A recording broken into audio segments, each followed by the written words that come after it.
481 centimeters in feet?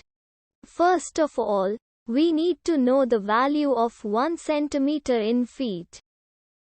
It's always 1 centimeter equals 0.03280839895 feet. Now we have to multiply 0.03280839895 by 481.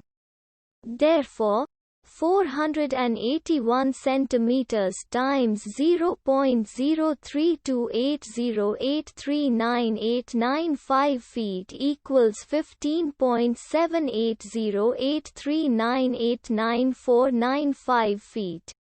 So, in other words, 481 centimeters equals 15.780839899495 feet. We hope you have enjoyed this video.